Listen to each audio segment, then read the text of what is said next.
2025년이 시작되었습니다. 오늘은 2025년 새해의 첫 번째 주일이죠. 소망과 희망이 가득해야 될 이 새해 첫 번째 주일이지만 우리 주일을 둘러보면 1월이 아니라 여전히 12월 32일이 아닌가 이런 생각이 듭니다. 한 해 2천만 명이 해외여행을 떠나는 이런 시대에 비행기 사고로 179명이 한순간 사망하는 일이 있고 21세기에 대한민국의 대통령이 불법으로 비상계엄을 선포한 뒤 법적인 책임을 피하기 위해서 관전에 숨어 있기도 합니다. 1,500원에 육박하는 고환율과 극도로 침체된 경기로 인해서 많은 분들이 힘들어하기도 합니다. 그러나 그럼에도 불구하고 너무나 사랑스럽고 이쁜 우리 갓난 아기들이 2025년 새해에 태어났고 참사의 현장에 달려가서 아픔을 같이 하려는 사람들이 있으며 최고 권력자의 횡포 속에서도 추위를 이기며 저항하는 사람들도 있습니다. 주위를 둘러보면 참혹하고 슬픈 일들이 없지 않으나 저는 하나님 안에서 여전히 우리에게 소망과 희망이 있다고 저는 믿습니다. 희망을 포기하지 않고 끝까지 사랑과 정의의 길을 걷는 이들이 있는 한 하나님이 이 땅에 하나님 나라를 반드시 이루어 가실 것이다. 저는 그렇게 믿습니다.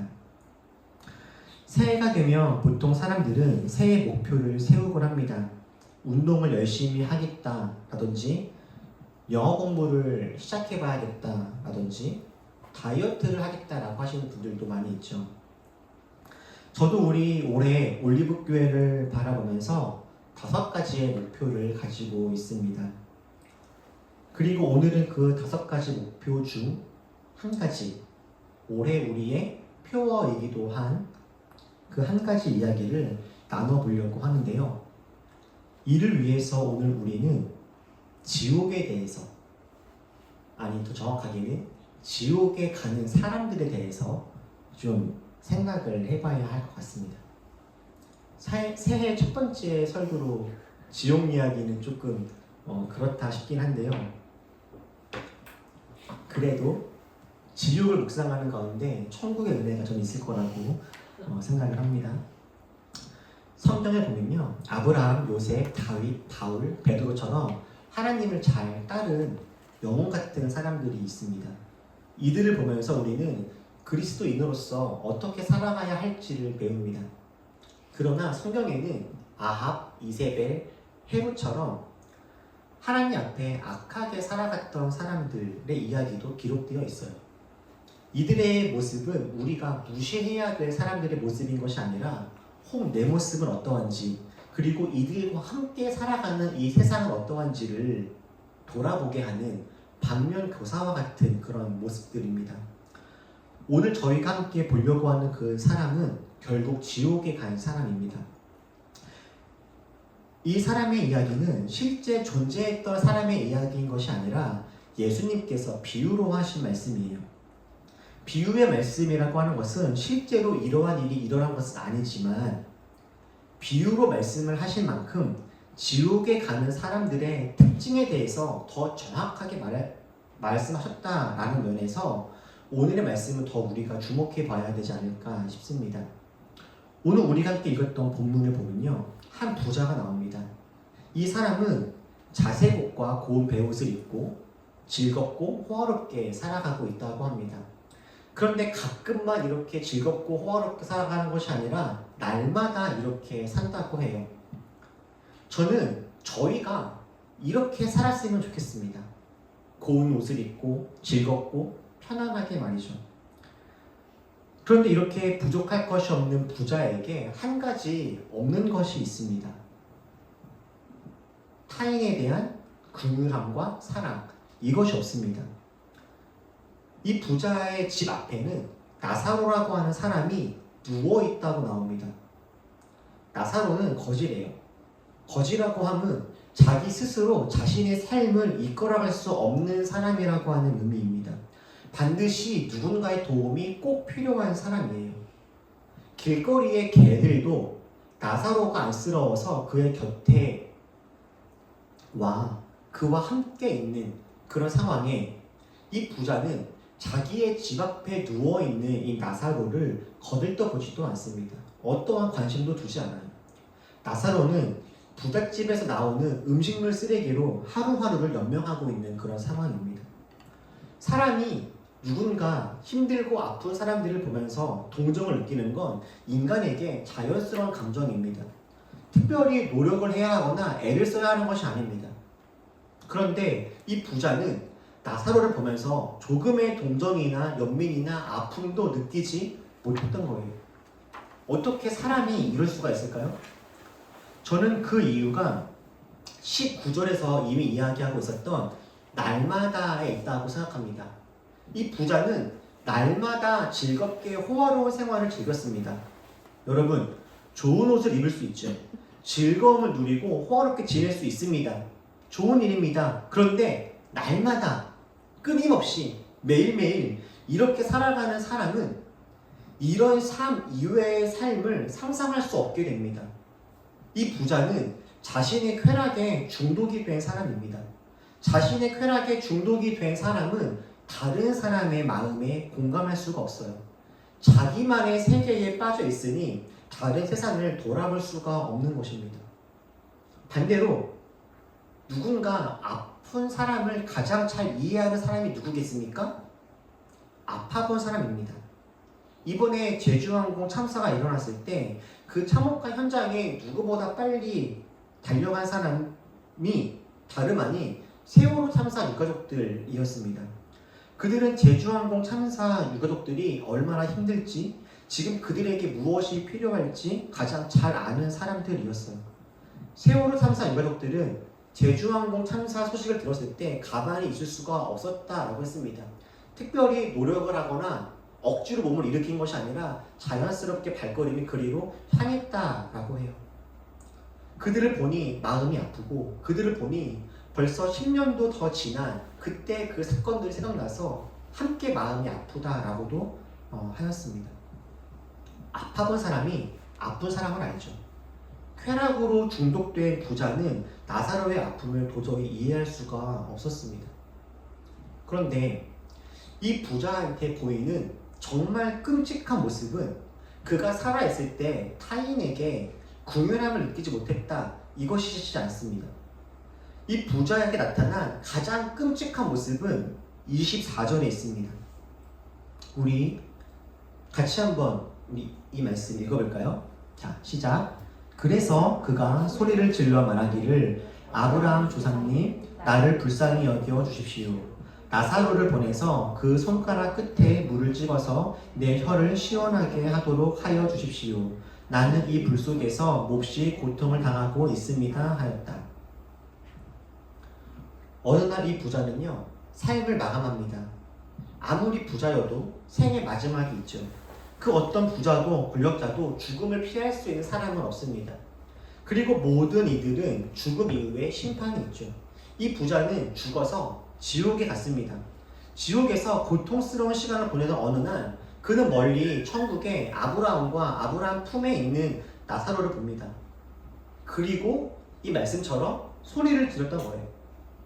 지금 이 부자가 뭐라고 소리를 지르고 있습니까?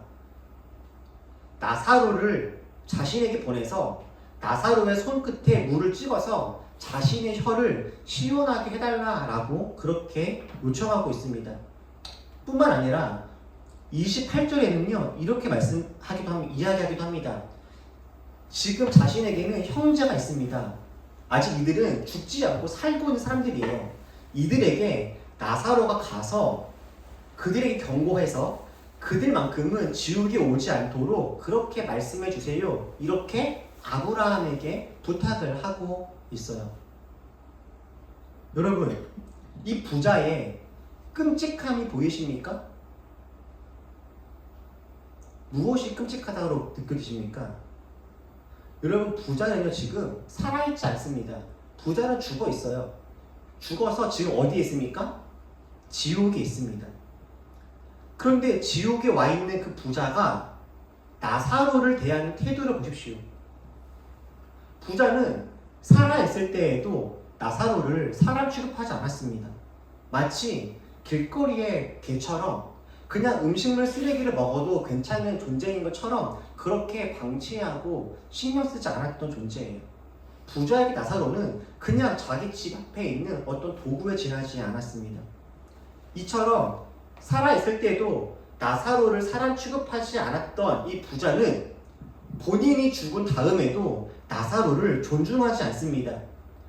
부자가 하는 이야기의 문구들을 잘 보면요, 부자에게 있어서 나사로는 단지 자기를 도와줄 수 있는 도구에 지나지 않습니다. 부자는 지금 또 나사로가 자기를 위해서 물을 떠서 갖다 줄 사람으로 자기의 가족들을 위해서 다시 한번 심부름을 해야 될 그런 자신의 유익을 도와줄 만한 도구, 그 이상도 이하도 아닌 거죠. 부자는 나사로를 보았지만 그 어떤 미안함도, 측은함도, 반성도, 회개도 없어요. 다만 오로지 나사로를 이용해서 자신의 고통을 달래고 나사로를 이용해서 자기 가족들을 살리고 싶어하는 그 도구에 지나지 않고 있는 모습인 거죠. 부자는 살았을 때나 죽었을 때나 심지어 지옥에까지 가서도 달라진 것이 하나도 없었던 거예요. 여러분, 바로 이것이 지옥에 가는 사람의 특징입니다. 살았을 때나 지옥에 갈 때나 달라지는 것이 하나도 없는, 변함이 없는 이런 모습 말입니다. 부자는 살아있을 때와 마찬가지로 지옥에 간 그 다음에도 오직 자기밖에 몰라요.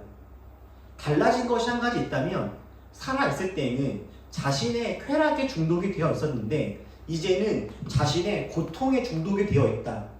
이것밖에 달라진 것이 없습니다. 오로지 온 세상에 자기가 중심인 것, 이것은 살았을 때나 죽었을 때나 달라진 것이 아무것도 없는 것. 보통의 사람들은 힘든 일을 당하거나 전혀 다른 상황들을 만나게 되면 자신의 삶을 되돌아보곤 합니다. 그 속에서 자기의 지난 날들을 반성하기도 하고 돌이키기도 하죠. 아, 내가 그때 실수했다, 잘못했다, 저 사람도 나 때문에 아팠겠다, 미안하다, 이런 깨달음을 갖는 경우들도 많이 있습니다. 그런데 이 지옥에 간 부자는요, 자신의 삶에 대한 그 어떠한 반성도 돌이킴도 없습니다. 반성이 없으니 변화가 없습니다. 돌이킴도 후회도 회개도 아무것도 없어요. 여러분, 지옥에 가는 사람의 특징, 변화가 없다.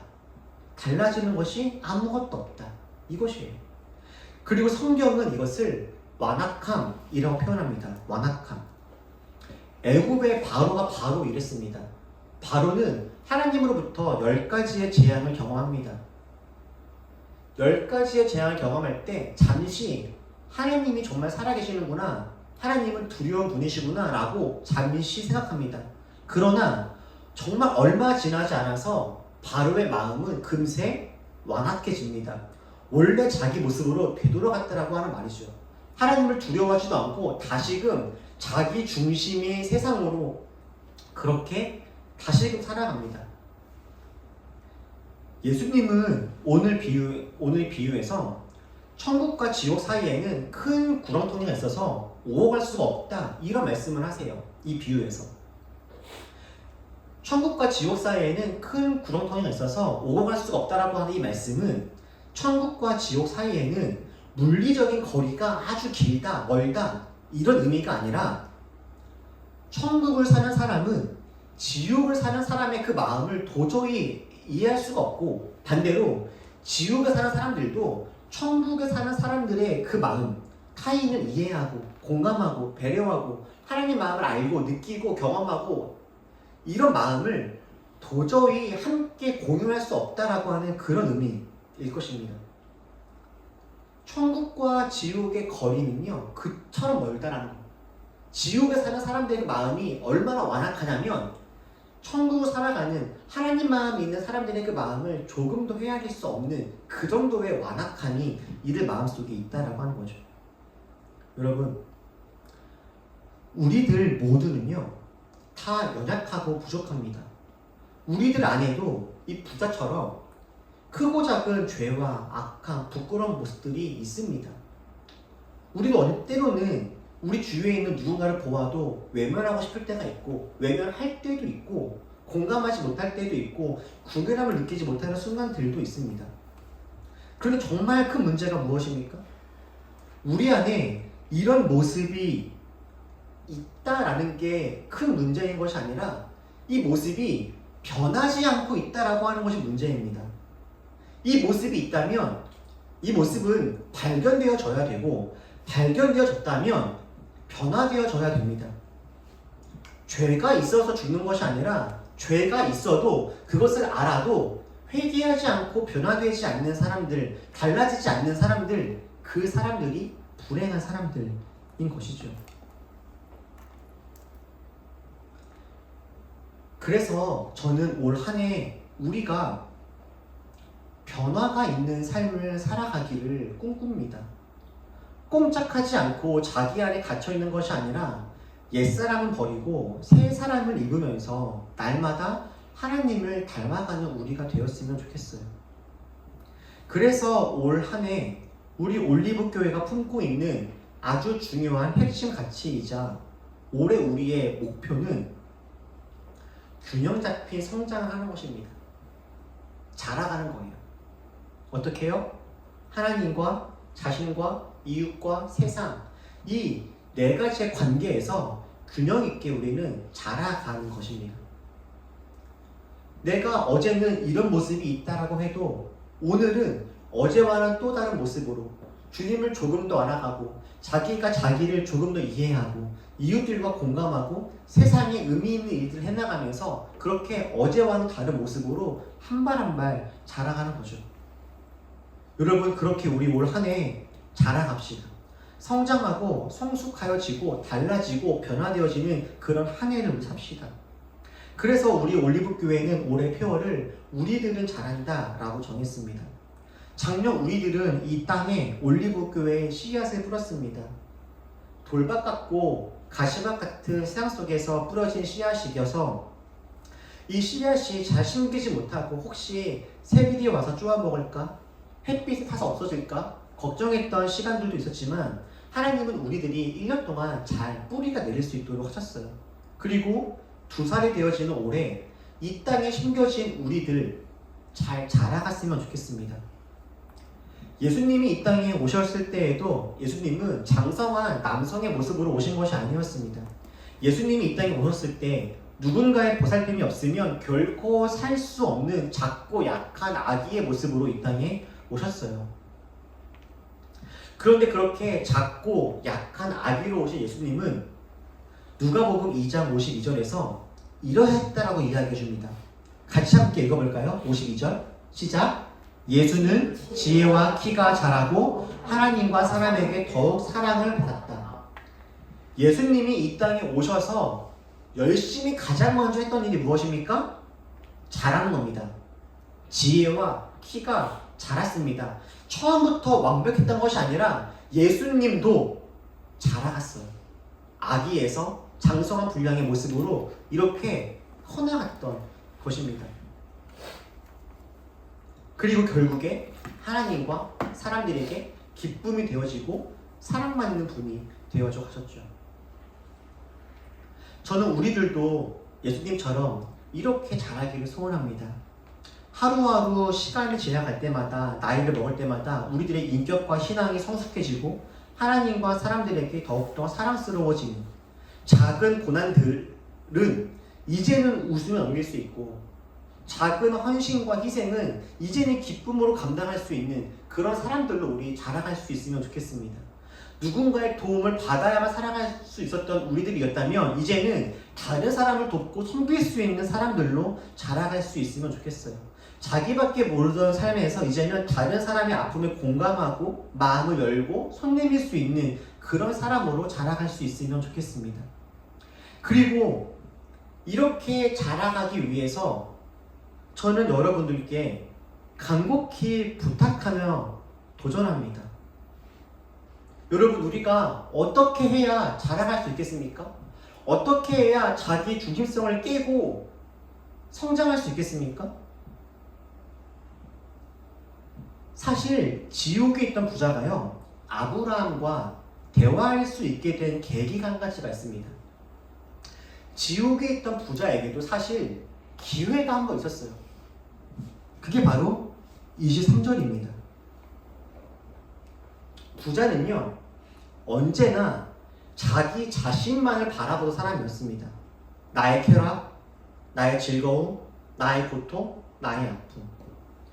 그렇게 지옥에서 자기 자신에게 매몰되어 있었던 부자가요, 어느 날 부자가 지옥에서 고통을 당하다가 어떻게 했대요? 눈을 듭니다. 드디어 자신만을 바라보던 그 사람이 드디어 눈을 들어요. 그랬더니 보입니다. 어디가요? 천국이 보여요. 눈을 들어서 보니까 천국이 보여요. 거기에는 아브라함이 있었고 아브라함의 품에는 나사로가 있었습니다.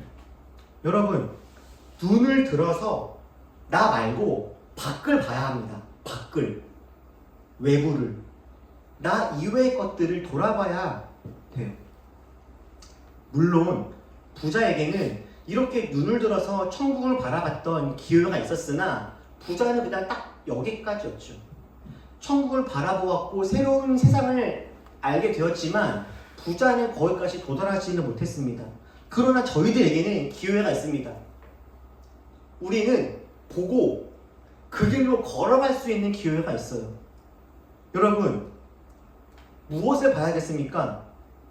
저는 올 한 해 우리가 열심히 주위를 돌아보되 건강하고 아름다운 것들을 바라보았으면 좋겠어요. 그렇게 우리가 아름답게 바라볼 수 있는 것, 저는 올 한 해 우리가 성장하기 위해서 정말 열심히 책을 읽었으면 좋겠습니다. 한 손에는 성경을 들고 우리 또 한 손에는 다양한 책들을 들고 살았으면 좋겠어요. 이것이 우리가 세상을 바라보며 우리를 깨고 성장할 수 있는 정말 하나님이 우리에게 허락하시는 중요한 비결입니다. 성경은 그 어떤 책보다도 지혜와 하나님 마음이 가득히 담겨있는 보석입니다. 성경은요, 가성비가 정말 좋아요. 조금만 읽어도 그 조금의 문장 안에서 숨겨져 있는 주님의 보석과 보물들이 너무나 많습니다. 물론 성경만 읽어서 충분하지가 않습니다. 왜 그럴까요? 왜 성경만으로 충분하지 않을까요? 성경이라는 것은 반드시 뭐가 필요해요? 해석이 필요하죠. 해석은 우리가 가지고 있는 생각과 사고의 방향에 따라서 달라질 수 있습니다. 그래서 같은 성경을 읽어도 정말 전혀 다른 결론에 다다르는 경우들이 있죠. 그래서 우리는 한 손에는 성경을 들고 또 한 손에는 이 세상과 하나님을 이해할 수 있는 또 다른 책들을 들고 그렇게 우리는 걸어가야 돼요. 그렇게 우리가 책을 통해서 세상을 알고 우리 주위를 바라볼 수 있게 된다면 거기에서 우리는 거듭나고 깨어지고 성장하고 자랄 수 있는 아주 중요한 힘을 얻게 될 거다. 저는 그렇게 믿습니다. 여러분, 우리가 매달 한 권씩 책을 읽는 것은 우리가 고상해지거나 어떤 재미를 누리기 위함이 아닙니다. 우리가 한 달에 한 권씩이라도 꼭 읽자라고 하는 것은 이렇게 해야만 우리가 변화될 수 있기 때문입니다. 우리가 경험하는 세계는요, 너무나 작습니다. 부자가 나사로의 삶을 이해할 수 없듯이 저희들 역시 각자의 삶, 자신의 마음 외에는 다른 세계를 경험하고 이해하는 것이요, 너무나 어렵습니다.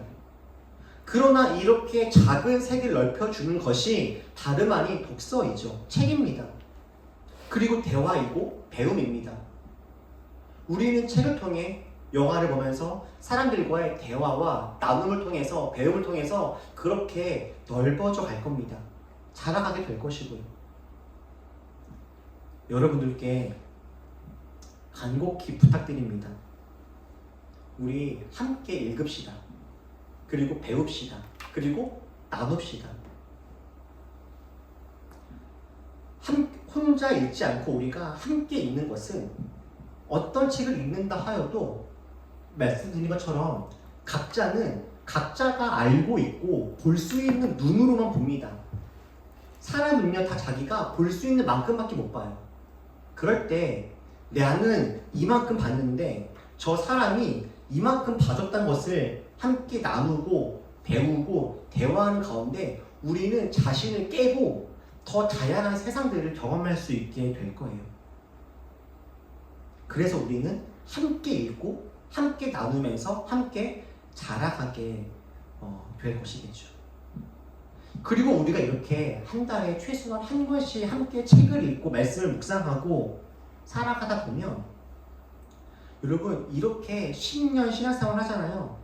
10년 동안 쌓여진 이 책과 나눔과 겸손하게 다른 사람들의 이야기에 귀를 기울이는 이 겸손함과 나보다 더 어리고 나보다 더 부족해 보이는 것처럼 느껴지는 사람들의 말에 귀를 기울이고 그 사람의 말에 고개를 끄덕이면서 저 사람의 삶을 함께 공유하는 이런 시간들을 가지다 보면 우리는 반드시 자라고 반드시 성장하게 될 겁니다.